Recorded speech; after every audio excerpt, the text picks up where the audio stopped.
भगवान का प्रादुर्भाव हुआ भारत की भूमि पर। सारे विश्व पे नहीं, सारे ब्रह्मांड का वैभव भगवान का है। जान रहे हो बंधु भगनी, सारे संसार में जाके देखो, हरितिमाओं से धरती भरी है, जलाशयों से धरती भरी है, बड़े बड़े उतुंग पहाड़ हैं दुनिया में। अमेरिका में तो ऐसी झील है जिसको देख के लगेगा हम सागर के किनारे आ गए। उस झील का कोई और छोर ही नहीं। मिशिगन झील शिकागो में, इतना वैभव, इतना प्रचुर कुदरत और प्रकृति ने दिया है सबको। फिर भारत भूमि की ही महिमा क्यों है देवियों, क्यों है भारत भूमि की महिमा? आपने देखा ये पूरा मंडप कथा के लिए सजाया गया, पर मैं व्यासपीठ पर आए की कथा करती हूँ। मंडप के किसी भी कोने पे बैठ के कथा नहीं कर रही हूँ, मैं व्यासपीठ पर ही कथा कर रही हूँ। तो समझो आप कि सारा विश्व भगवान की रंगशाला है, पर भारत की भूमि विश्व की रंगशाला का वो रंगमंच है जहाँ भगवान स्वयं प्रकट होकर अपनी लीलाओं का विस्तार करते। ये भूमि इसीलिए धन्य है कि इस भूमि ने भगवान को भी किसी जननी की कोख में आने के लिए विवश कर दी। वो देवकी की कोख में आए, कौशल्या की कोख में आए, अंजनी की कोख में हनुमंत लाल आए। ऋषियों को, संतों को, अवतारों को, मुनियों को, यतियों को, सन्यासियों को जन्म देने वाली ये भूमि, मेरे पूज्य गुरुदेव ने कहा ना कि मुझे पहली माँ मिली, पहली माँ।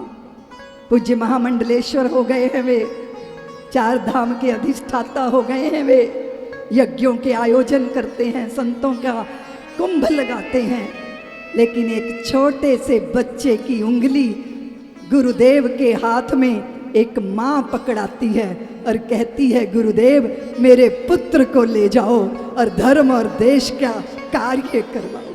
गुरुदेव ने पहली बार किसी सन्यासी की माँ का स्मरण किया, जो स्वयं कहती है कि मेरी कोख, मेरी गोद तभी धन्य होगी जब मेरा पुत्र धर्म को समर्पित होगा। ये त्याग संसार में कहीं दिखाई देता नहीं देवियों। इसलिए भारत की भूमि की भारी महिमा भगवान स्वयं यहाँ वेदों में है, मूल पुराणों में जिसकी व्याख्या है, उपनिषदों में जिसका चिंतन और सरस आख्या है, स्मृतियों में जिसकी स्मृति सफल विधान बनी है, जिसकी यशिधारा वीरों का चिर आह्वान बनी है, राम कृष्ण का जीवन जिसकी शाश्वत परिभाषा है, वही हमारा धर्म सनातन धरती की आशा है। सारी दुनिया की आशा, सारी दुनिया की आशा भारत की भूमि से जुड़ी। आपने देखा देश के प्रधानमंत्री नरेंद्र मोदी जी एक दूर किसी द्वीप में गए तो वहां का प्रधानमंत्री, उनके यहाँ चरण छूने की परंपरा नहीं है, वे हाथ मिलाने वाले लोग हैं। लेकिन जैसे ही भारत के प्रधानमंत्री सम्मुख जहाज से नीचे उतर के खड़े हुए तो बरबस ही उस द्वीप के प्रधानमंत्री ने भारत के प्रधानमंत्री के चरण छू लिए। कुछ तो देखा होगा, कुछ तो देखा होगा। किसी चीज के लिए तो दुनिया तरस रही है ना। भौतिकता के शिखरों पर चढ़े हुए लोग कहीं तो अंतर तृप्ति की तलाश में है ना। कभी सोचा आपने कैसा अद्भुत उत्कर्ष भारत का? और क्या है ये? धरती की आशा है भारत, विश्व की आशा है भारत। इसलिए भारतीयों का भारतीय होना जरूरी है। आप सोचो जरा, दुनिया कैसे भारत की तरफ आकर्षित होती है। हमारा धर्म, हमारी आस्थाएं, हमारी पूजा पद्धति, तौर तरीके, एक पत्नी व्रत होना, एक पति व्रत होना, रिश्तों को जी तोड़ परिश्रम करके निभाना नहीं है दुनिया में। लोग तो वस्त्र ऐसे बदलते हैं जैसे रिश्तों को ऐसे बदलते हैं जैसे वस्त्र बदले जाते हैं। स्वामी राम एक बार गए थे विदेश, तो एक स्त्री कब्र पे पंखा कर रही थी, तो वे कहने लगे, देवी तेरे पैर छू लूं, मेरा दिल करता है मैं तेरे पैर छू लूं, क्योंकि हमारे देश की स्त्रियां जीते जी पतियों की सेवा करती हैं, और तू अपनी पति की कब्र पे पंखा कर रही है, वो मर गया तब भी तू सेवा में लगी है। तो वो स्त्री खड़ी हो गई, बोले महात्मा चक्कर में मत पड़ो, मैं अपने पति की सेवा नहीं कर रही। हमारे यहाँ रिवाज है, जब तक पहले पति की कब्र सूख नहीं जाती तब तक दूसरा कर नहीं सकती, इसलिए मैं पंखे से कब्र सुखा रही हूँ ताकि अपनी दूसरी व्यवस्था करूँ। लोग पति पत्नी के संबंधों को शारीरिक दैहिक संबंध मानते हैं, और हमारे यहाँ अग्नि की साक्षी में जब कोई स्त्री पुरुष भांवरे लेता है तो पिता पुत्री का दोनों के चरण छू के कहता है, आज मैंने अपनी लक्ष्मी को नारायण के हाथों में समर्पित कर दिया है, इसलिए आज आप मेरे लिए आराध्य हैं, लक्ष्मी नारायण। फिर भाई क्या करता है, खील, खील बोलते हैं ना, क्या बोलते हैं उसको, लाही को, जो फूलियां होती हैं वो लाज है, उसको लाजा बोलते हैं। क्या बोलते हैं, लाजा। मंडप है, अग्नि की साक्षी है, ब्राह्मण देव विराजमान है, भाई लाजा की अंजुलि भरता है, अंजुलि, और अपनी बहन को देता है, बहन उस लाजा की अंजुलि अपने पति को देती है, और पति उसे अग्नि में समर्पित करके अग्निदेव से कहता है कि जिस लाज को आज तक इस देवी की लाज को पिता और भाई ने बचाया, रक्षा की, उस लाज की आज के बाद मैं जिम्मेदारी लेता हूं कि उस सम्मान पर कभी चोट नहीं आएगी, इसके स्वाभिमान और इसके शील पर कोई चोट करने का साहस नहीं करेगा। कोई सोच सकते हैं भारत की इस पवित्र परंपरा की गहनतम गहराइयों को? हमारे लिए रिश्ता दिल की धड़कन से ज्यादा महत्वपूर्ण है।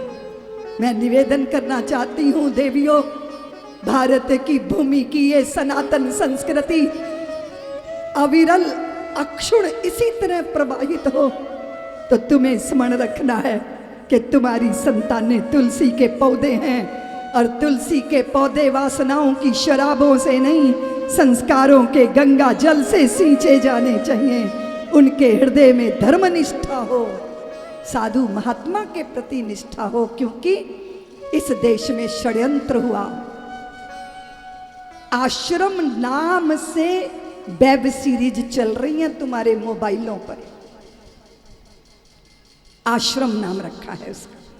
मैं मानती हूं कि भगवा भेष में भी कभी कभी लोग दुष्कर्म करते हैं। भगवा भेष की इतनी प्रतिष्ठा है कि रावण को भी जानकी का अपहरण करना पड़ा तो भगवा भेष का ही आश्रय लेना पड़ा। लेकिन इसका अर्थ ये नहीं है, इसका अर्थ ये नहीं है कि सभी भगवाधारी कालनेमी होते हैं, इसका अर्थ ये नहीं है। नकली सिक्का कब चलता है देवियों मार्केट में? बोलो ना, कब चलता है? नकली जो चलता है किसके बल पे चलता है? बोलो ना बंधुओं, असली के बल पे। अगर सारे असली नोट मार्केट से अलग कर दो तो नकली भी चल नहीं पाएगा। नकली भी असली के बल पे चल पाता है। लेकिन पापियों ने क्या किया? वो संतों पे सीरीज नहीं है, नाम आश्रम रखा। बिलासी, भ्रष्टाचारी, कुकर्मी, बलात्कारी, यही दिखाने का प्रयत्न हो रहा है। तुम क्या सोच रही हो कि तुम्हारा पुत्र पुत्री तुम्हारे घर में रहते हैं, वो तुम्हारे संस्कार सीख रहे हैं? नहीं, उनका गुरु गूगल गुरु है, उनका गुरु मोबाइल है, और मोबाइल में जहर है। हाँ, अमृत भी है, पर सहज इंद्रियों का आकर्षण तो विषयों की तरफ ही होगा। श्रद्धा की जड़ें हिला देने का कुचक्र यहाँ प्रवान चढ़ चुका है देवियों। इसलिए मैं तुम्हें सजग कर रही हूँ। रामचरितमानस पढ़ते तो राम तुम्हें भी बनना होगा। चलो राम के पद चिन्हों पर अब इतिहास बदलना होगा। जाने कितनी अभी ताड़का ऋषि मुनियों को सता रही हैं, जाने कितनी शूर्पणखाएं अपना नाटक रचा रही हैं, जाने कितनी सती अभी माया से सीता बनती हैं, जाने कितनी कैकेयी बन पति के प्राण लिया करती हैं। हमें कहीं पथभ्रष्ट न कर दें, इनसे प्रथम निपटना होगा। चलो राम के पद चिन्हों पर अब इतिहास बदलना हो। जाने कितने बाली अभी भाई का हक छीना करते हैं, जाने कितने रावण भाई को लातों से पीटा करते हैं। विजय दशहरा को हम भारत में नाटक खेला करते हैं। सचमुच के रावण जिंदा हैं, कागज के रावण जलते हैं। मानस का आदर्श ग्रहण कर अब हमको भी चलना होगा। चलो राम के पद चिन्हों पर अब इतिहास। इसीलिए लाचारी छोड़ो, असहायता छोड़ो, बेचारगी छोड़ो, षड्यंत्रों को समझो हिंदुओं। मैंने वर्षों पहले कहा था, लोग हमसे भी पूछ रहे थे कि दीदी माँ अपने अयोध्या में वो ढांचा तोड़ने का षड्यंत्र रचा था।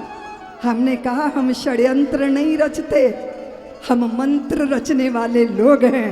हाँ, हम मंत्रों को रचते हैं, पर षड्यंत्रों का संहार करना भी हमको आता है। इसीलिए उसी तेज, उसी संकल्प के साथ हमारे मार्ग प्रशस्त हुए और अयोध्या में रामलला 2024 में अपने मंदिर में विराजमान हो जाएं। सब्सक्राइब करें साध्वी ऋतंभरा जी के YouTube चैनल को और हमारी वीडियोस को सबसे पहले देखने के लिए बेल आइकन को दबाना ना भूलें।